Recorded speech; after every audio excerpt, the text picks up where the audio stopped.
เหตุคณะประธานของประชุมที่นับถือท่านรัฐมนตรีที่นับถือมาตรฐานสมาชิกสภาแห่งชาติและคณะรัฐบาลเถือกแพงท่านยิ่งท่านชายที่เถือกแพงทางหลายเป็นเวลาหนึ่งวันครึ่งที่กองประชุมฟังการรายงานของรัฐบาลเกี่ยวกับการปฏิบัติแผนพัฒนาเศรษฐกิจสังคมแผนงบประมาณแห่งรัฐเป็นตา6 เดือนต้นปี2025ในทางแผนการจุดสูงเดือนถ่ายปี2025ที่เพิ่มการปฏิบัติ2แรงชาติการแก้ไขปัญหาแข่งห้อทางด้านเศรษฐกิจบทประกอบความเห็นของผู้ตั้งหน้าคณะประจำการประกอบเห็นของสมาชิกสภาแห่งชาตินับในมือครึ่งวันนี้มีประมาณอยู่50ทาน20ทานพร้อมกันนั้นกองประชุมฟังการชี้แจงอธิบายต่อคำสักถามจากภาคส่วนต่างๆของรัฐบาลและมีคำสรุปชี้แจงเพิ่มเติมของฐานรัฐมนตรีบางกีนี่เราได้ฟังไปแล้วแนะนำกองประธานกองประชุมข้าพเจ้าคงมีคำเป็นสั่งร่วมตีราคาเกี่ยวกับผลของการประกอบความคิดคอมเมนต์ของบรรดาฐานสมาชิกแห่งชาติต่อบริการของรัฐบาลโดยรวมแล้วเห็นว่าบรรดาฐานสมาชิกแห่งชาติได้ซุ่มสติปัญญา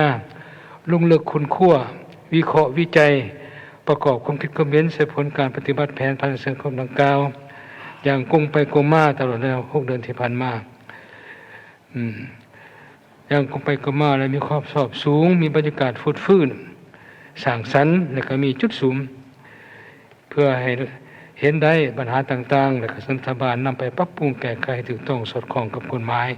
มติของสภาแห่งชาติก็คือสภาพความเป็นจริงของประเทศเฮามาตรฐานที่ถือหลักแพงเพื่อประกันเหตุการณ์ปฏิบัติแผนพัฒนาสังคมแผนงบประมาณแห่งรัฐแผนเงินตรา6 เดือนต้นปีและทิศทาง6 เดือนถ่ายปีมีความสำเร็จตามขัดหมายที่เอาไว้ข้าพเจ้าในนามประธานกองประชุมขอมีความสั่งร่วมโดยย่อผลกองประชุมดังนี้ 1. ตัวแผนพัฒนาสังคมแห่งชาติแผนงบประมาณแห่งรัฐแผนเงินตรา6 เดือนต้นปีและทิศทาง6 เดือนถ่ายปีกองประชุมเห็นดีเอกภาพโดยพื้นฐานต่อบริการของรัฐบาล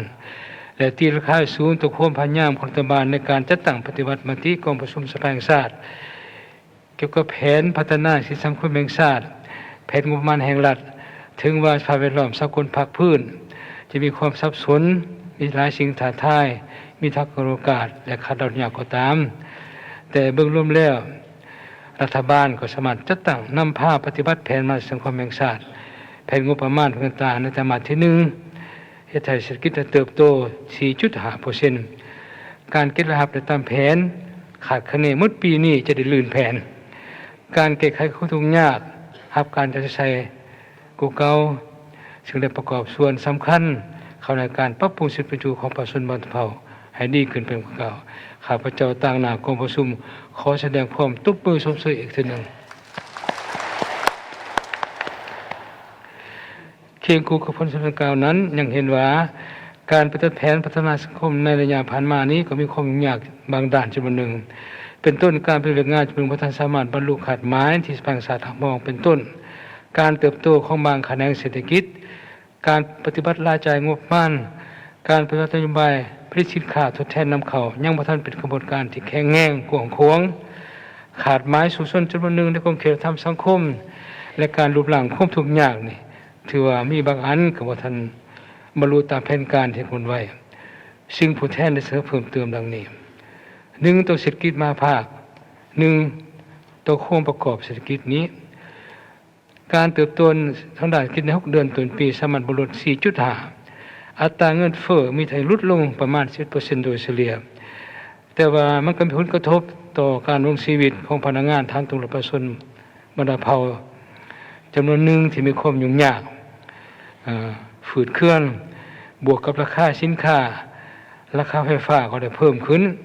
ซึ่งปัญหานี้น้อยบ่น้อยกันหลายก็ส่งผลกระทบต่อแนวคิดจิตใจของประชาชนของพนักงานต่อความหาวความหันในการบุกบุญเหตุเวียกเมื่อวานนี้ก็ได้บอกกันหลายสมควรต่อปัญหานี้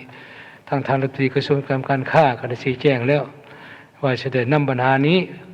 เพื่อปรึกษารัฐบาลตื่มประเมินขึ้นตื่มปัญหาราคาไฟฟ้าแหละพอไปใช้ผู้แทนกันก็บ่อยากอธิบาย ผู้สึกอุกใจผู้มีสิทธิ์เลือกตั้งนี่ไปใช้เขาก็ถาม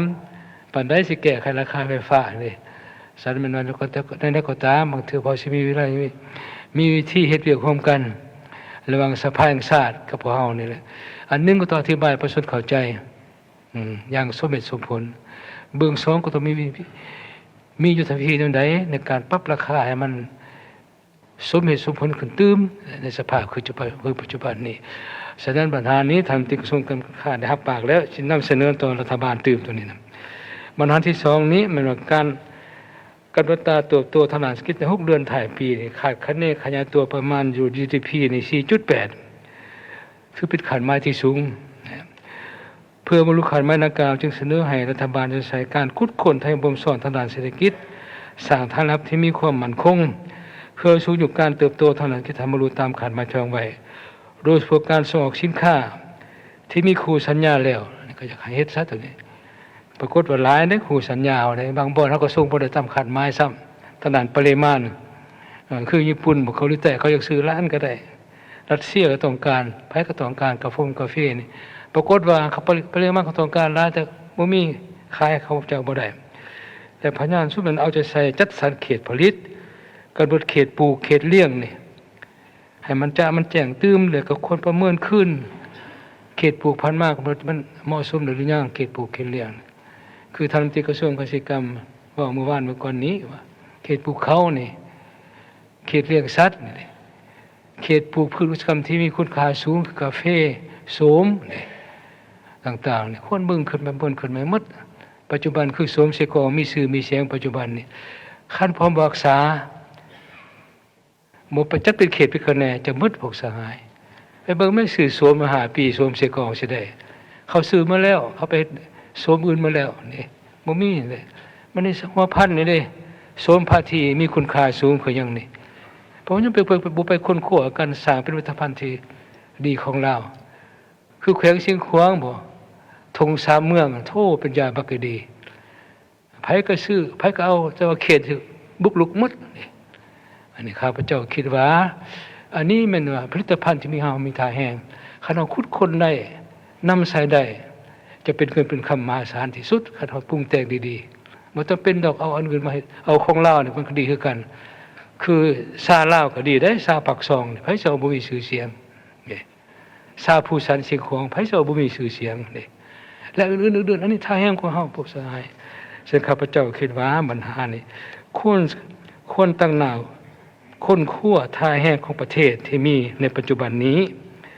โดยเสริฐสู้จิตใจเอกราชเป็นเจ้าตนเองจิตใจที่ว่าสร้างเศรษฐกิจเอกราชเป็นเจ้าตนเองให้มันสูงกว่าเก่าตัวมันหายแล้ว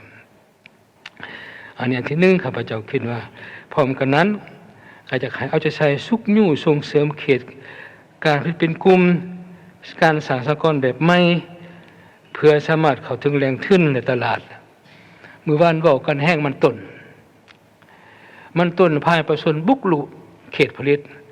กาแฟตัดหมดปัจจุบันเสียวันไหนอีก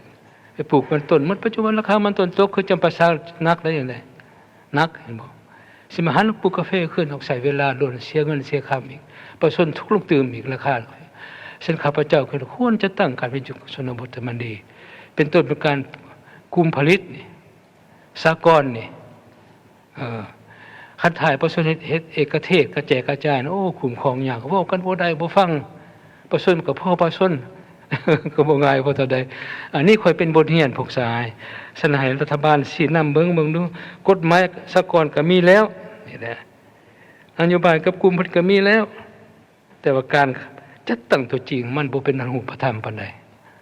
ยังบ่อยู่มายากกันได้หั่นใดจักมีตัวแบบดีบ่เว้ากันอยู่ตัวแบบแต่ตัวจริงจักมีหลายปานใดบ่เฮาก็บ่ได้ลงเลยสนับสนุนกระทรวงเกษตรกรรมกระทรวงเกี่ยวของอื่นก็คือกรรมาธิการของสภาติดตามกฎกาเบิ่งสากลในจักบ่อนแท้บ่ได้มีตัวแบบแท้เมื่อได้กระจัดกองประชุมทั่วประเทศบ่รู้สรุปงานสากลหรืองานกลุ่มผลิตนี่ให้กระทรวงเกษตรกรรมเฮ็ดสิบ่ดีกว่าบ่เพื่อตีราคาขึ้นว่าชาวเกษตรกรเฮ็ดแบบเก่าบ่ได้เด้ต้องไปสู่เทคนิคใหม่ต้องมีการจัดตั้งต้องเปลี่ยนแปลงความคิดใหม่หมดเฮ็ดเอกเทศกระแจกกระจายบ่เจริญรุ่งเรืองดอกเด้ออันนี้เว้าแจ้งในพวกสายนั่นแหละในการลงทุนของรัฐนี้ในระยะผ่านมาการติดตามกฎการคุ้มครองโครงการทุนรัฐที่ศูนย์กลางอนุมัตินี่แต่จะตั้งปัจจุบันท้องถิ่นมีความยุ่งยาก หนี้สินของแพงเพิ่มขึ้นหลาย การชำระหนี้สินโครงการของรัฐยังแก่ยาวซึ่งได้สร้างผลกระทบต่อผู้ประกอบการสร้างภาระในการชำระต้นทุนและดอกเบี้ยเงินกู้ธนาคารฉะนั้นจึงเสนอรัฐบาลคนขวจัดสกุลงบประมาณบ่วงอันใดหนึ่งสำหรับหนี้สินโครงการที่มีมูลค่าข้างสำหรับบ่สูงแต่2-3 ตึกลงมานี่อย่าให้ขาดโตซะสำเร็จซะว่าเขาจะวิ่งเต้นไปหาพวกนั้นพวกนี้อีกพวกเฮาหับหลายคนจนเมื่อยและคงบ่อยากเอาซื่อๆเลยจะให้แก้มันขาดโตซะไหลหมดทั่วประเทศนี่ประมาณนี้มีจักฮู้หน่วยแท้สำหรับหมดซะอันที่2นี้การปฏิคุมขึ้นโครงการของรัฐในสภาพจริงๆความต่างแลกเปลี่ยนราคาสินค้าอุปกรณ์ก่อสร้างมูลค่าเพิ่มขึ้นในสมทบต่อมูลค่าโครงการเหตุในการปฏิบัติโครงการศึกษาแก่ยาวบรรทัดดังกล่าวนั้นมีจำนวนเพิ่มขึ้นถ้าปล่อยปะบรรทัดกล่าวแก่ยาวไปจะเกิดปัญหาใหญ่ยากที่จะแก้ไขได้ฉะนั้นจึงเสนอให้รัฐบาลคือพรรคส่วนของฮี่พ่อนคนขวดัดแก้มูลค่ารัฐแก้เพิ่มมูลค่าโครงการของรัฐตามกฎหมายว่าด้วยการเงินโครงการของรัฐให้โดยไว้มีกลวิธีการในการปฏิบัติที่จะแจ้งก็ต้องเบิ่งในหูหน่วยราคาการก่อสร้างนี่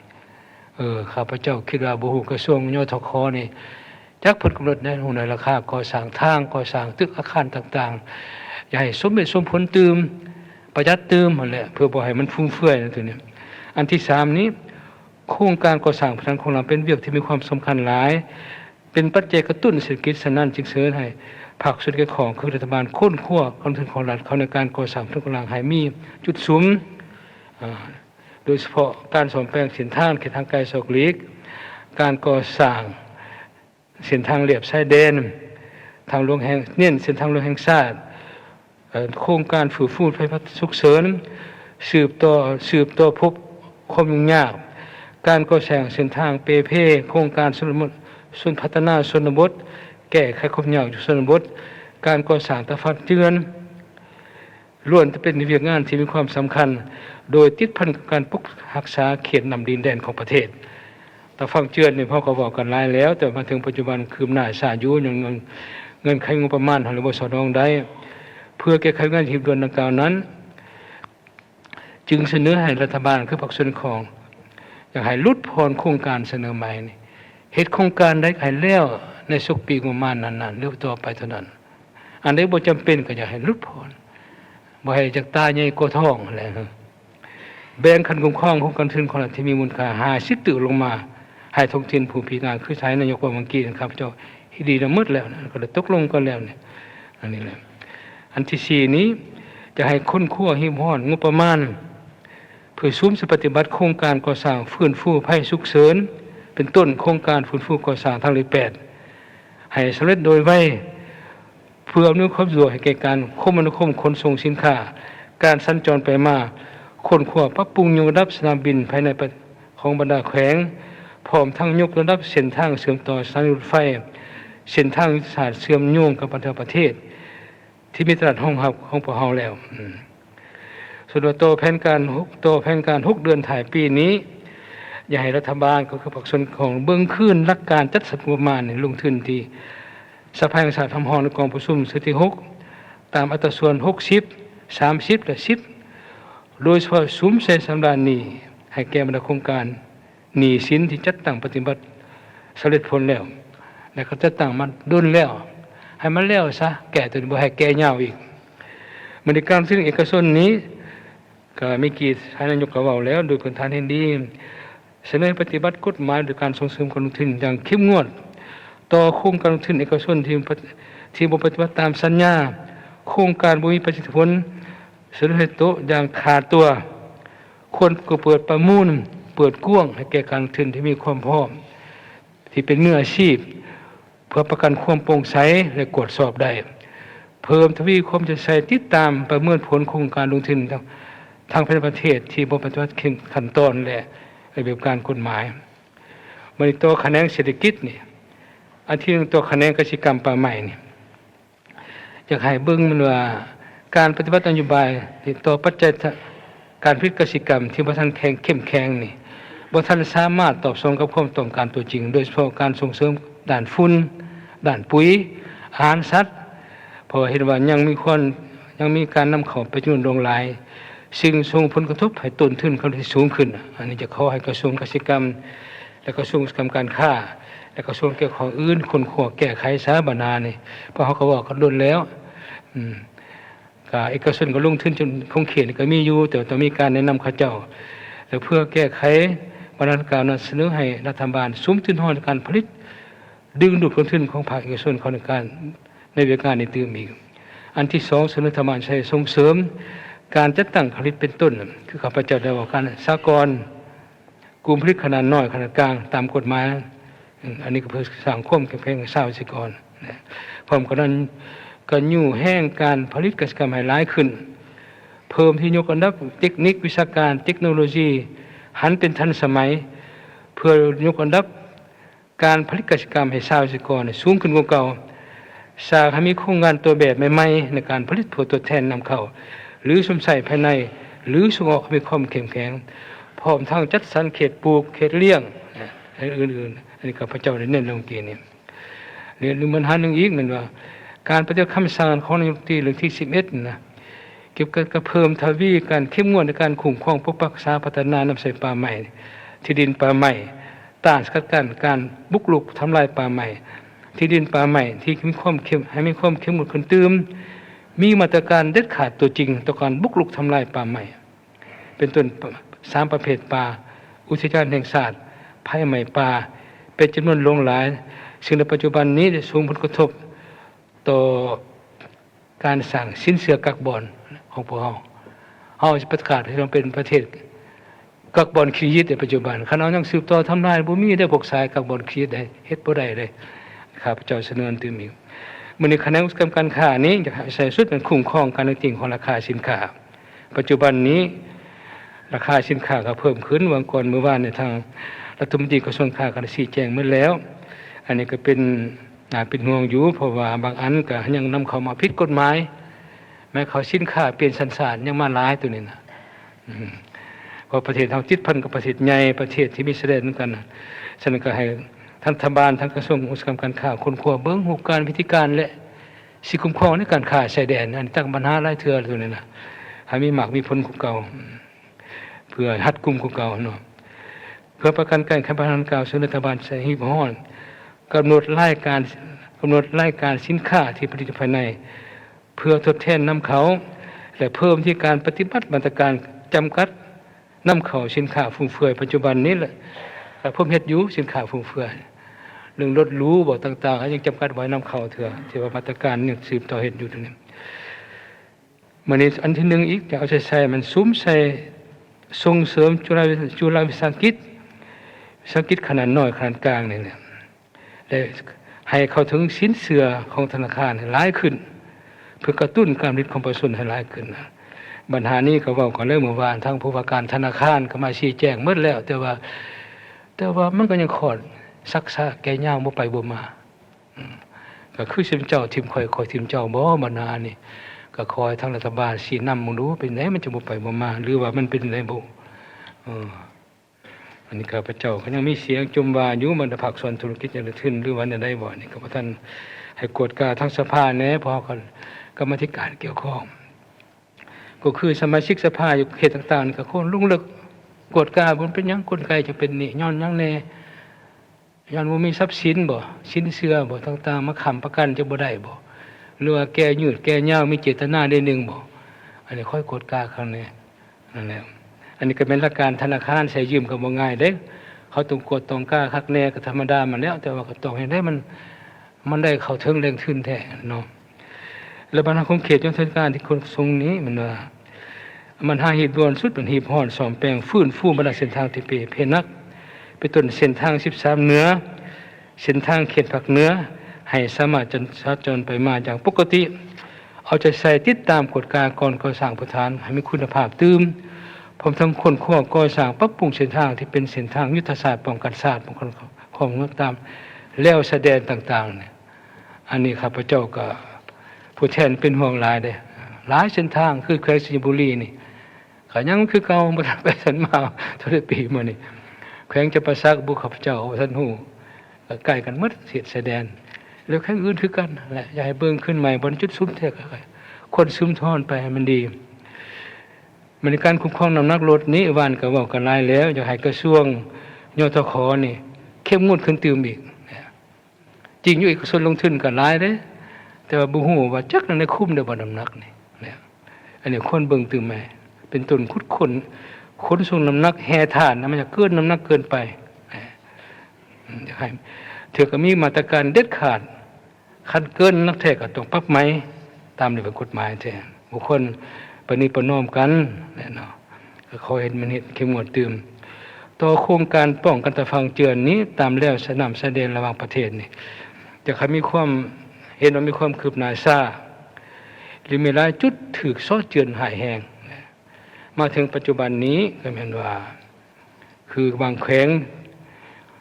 บรรดาสมาชิกสภาแขวงนั้นก็ถือว่าคือเขต7ก็อยากจมอยู่ก็ว่าพวกข้าพเจ้าอยู่ฉันก็อยากให้เบิ่งดูสิคนแนวใดแน่เนาะก็ให้สืบต่อจัดซึ่งประมาณแหละปัจจุบันนี้การสนมประปาเห็นว่าอยู่ตัวเมืองใหญ่นี่บ่เพียงพอการสมใส่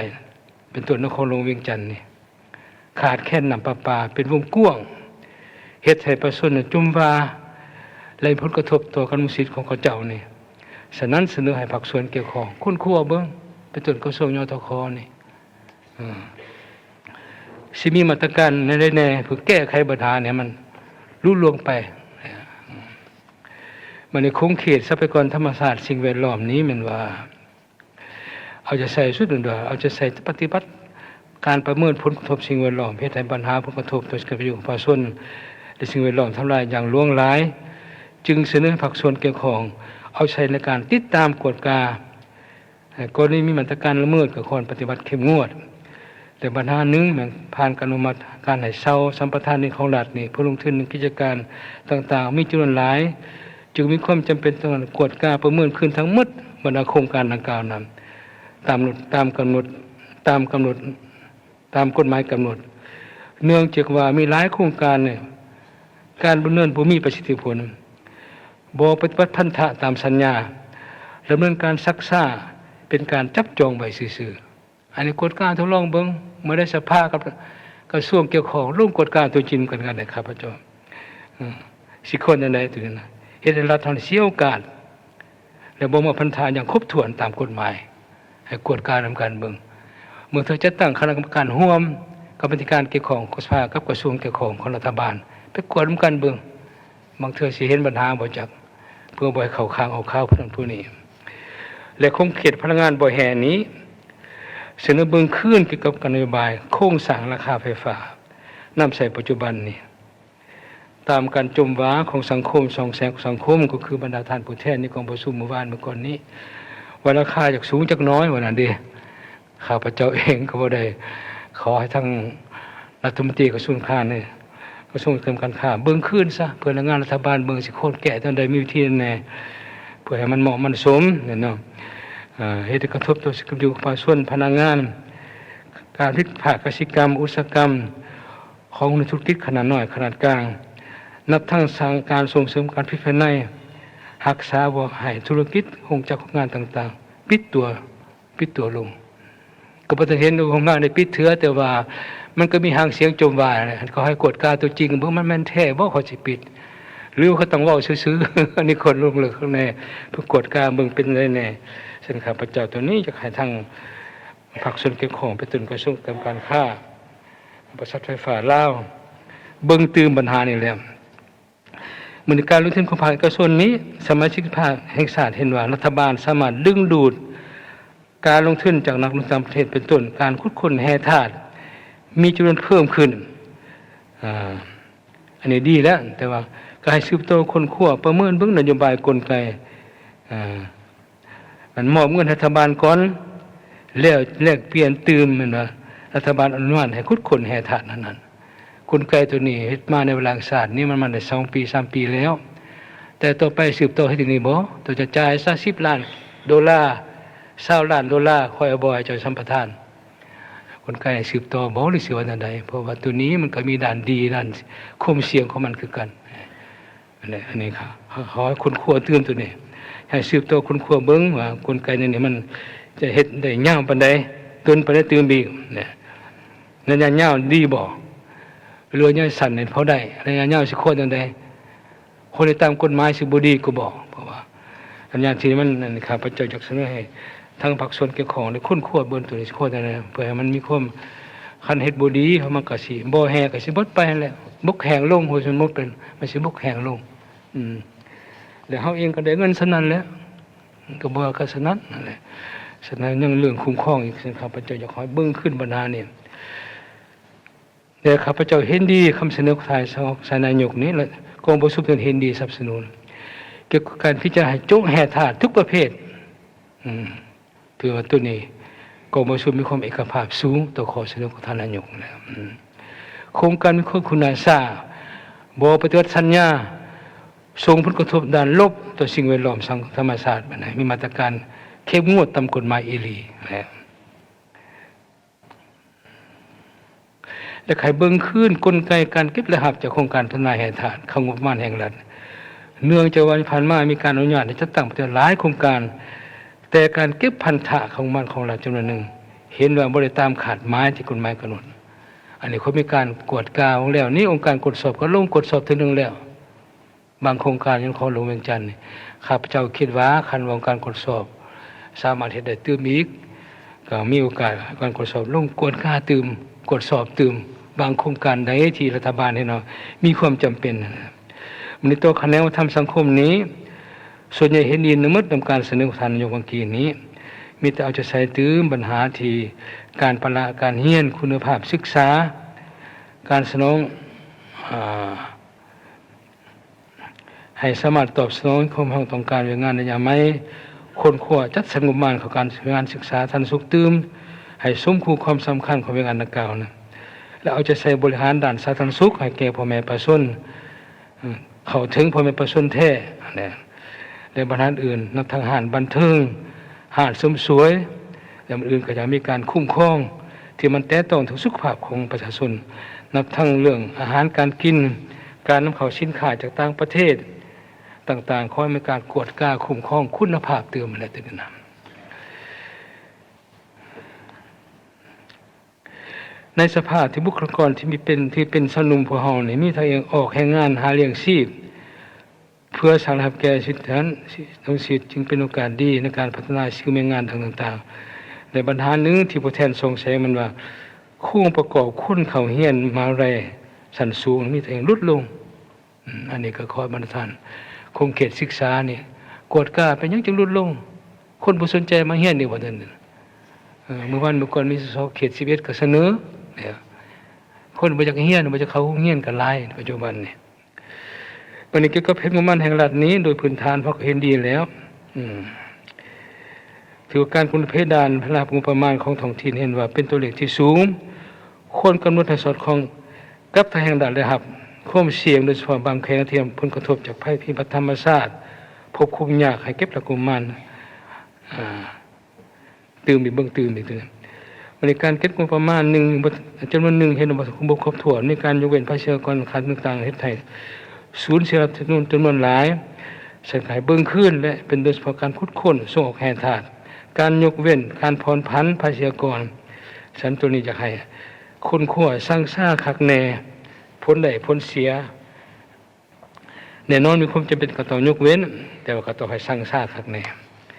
อันที่3นี้เอาใช้สุขอยู่ส่งเสริมสังกิจขันน้อยขันกลางเข้มแข็งขยายตัวเพื่อสร้างเป็นฐานรับเทียให้มันคงมีใบส่งเสริมชัดเจนอำนวยความสะดวกให้เข้าหาแรงขึ้นตื่มอีก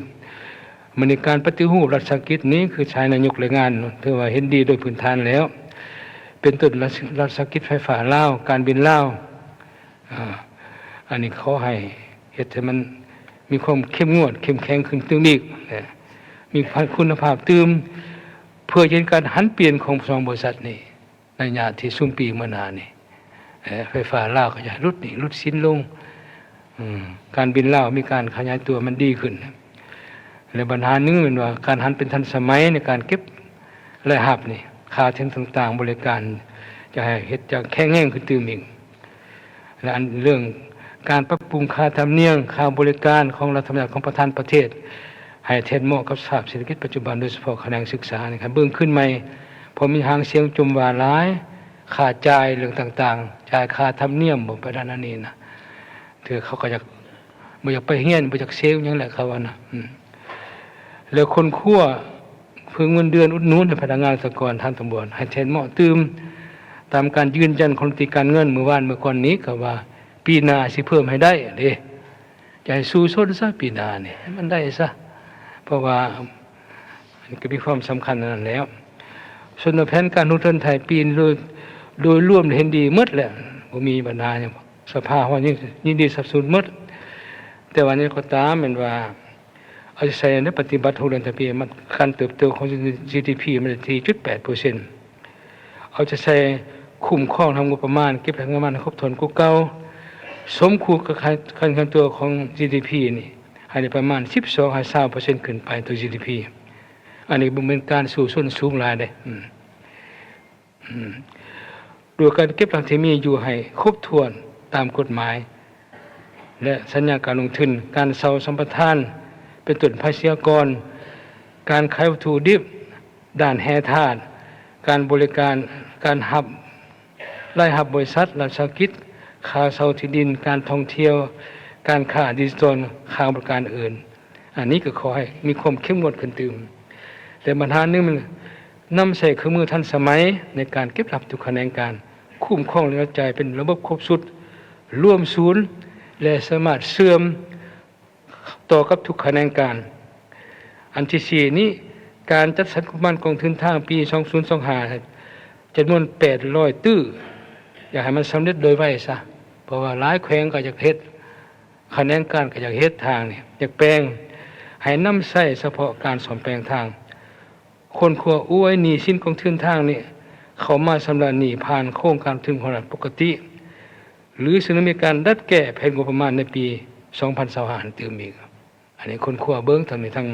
กระทรวงการเงินทางเบิ่งรัฐบาลเสียวันใดและคนขัวอนุมัตินำใช้เงินเกินแผนปี 2024พูดของที่ 50% โดยไวเพื่อนำใช้เข้าในการบูรณะซ่อมแปลงเส้นทางตามท้องถิ่นเสนอหั้นก็หลายสมควรได้ถึงได้แล้วก็มีคำแนะนำของท่านนายกแล้วขอให้ตามหันซะเพราะว่าให้ท้องถิ่นแล่นขึ้นแล่นลงขอผุ่นขอพี่เสียเวลาซื่อๆคันพอได้ก็มีกลไกตกลงโลดเนี่ยเอาจะใช้จัดสรรงบประมาณการชดเชยเว้นคืนในแก่บรรดาโครงการลงทุนของรัฐที่มีผลกระทบโดยไวโดยเฉพาะการชดเชยแก่ประชาชน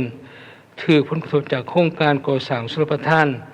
เส้นทางการต้านเจือนต่างๆนี่ส่วนแผนเงินตรานี้ถือว่าก็โดยร่วมกองประชุมเห็นดีทั้งหมดรายงานของท่านนายกมีแต่ว่าถือว่าตราเงินเฟ้อนี่มีทางอย่างลดลงแต่ก็ยังเป็นห่วงตัวหมวดราคาสินค้าจำนวนหนึ่งเคยว่ามันเพิ่มขึ้นนี่แหละเสนอธรรมทานนี่มันให้ทั้งกระทรวงเกี่ยวข้องคนขั้วเบิ้งจะมีมาตรการแนวใดถึงอีกส่วนว่าแต่แหลกเปลี่ยนบ่เห็นว่าควบคุมได้ในขอบเขตกำหนดของที่สภากษัตริย์กำหนดถือว่าดีเลยตัวนี้นะส่วนปัญหาอื่นการปล่อยสินเชื่อบ่ให้แก่วิสาหกิจขนาดน้อยขนาดการท้องถิ่นกันได้เว้ากันแล้วส่วนปัญหาอื่นนี้ข้าพเจ้าเคยดีนำหมดแหละในนามประธานกองประชุมประธานถึงหลักแพงในนามประธานกองประชุมข้าพเจ้าอีกทีนึงขอแสดงความใจไปอย่างสูงต่อท่านนายกท่านรองนายกรัฐมนตรีคณะรัฐบาลที่ได้ให้ความใส่เข้าร่วมติดตามกองประชุมครั้งนี้อย่างจดจ่อและสุดกสุดปลายแสดงความขอบใจมายังบรรดากรรมการออมขังสภาแห่งชาติคณะเลขาธิการทางชาติที่สนองข้อมูลเอกสารความจำเป็นให้แก่บรรดาท่านสมาชิกสภาทุกท่านตามเวลาโอกาสสุดท้ายนี้อวยพระเสด็จประเสริฐมายังทานรัฐมนตรีบรรดาท่านผู้แทนกองประชุมแขกแก่ทุกท่านจงมีสุขภาพเข้มแข็งแข็งแรงสืบต่อประเทศนาทีอันมีเกียรติให้ผลสำเร็จอย่างจบงามทุกประการและก็สืบต่อพร้อมกันปฏิบัติแผนพัฒนาสังคมแผนงบประมาณแห่งรัฐแผนเงินตราระยะ6 เดือนถ่ายปี 2025โดยติดพันกับสภาทางศาสตร์นี่ให้บรรลุตามจุดประสงค์ขาดหมายที่ไว้ทุกประการขอแสดงความขอบใจ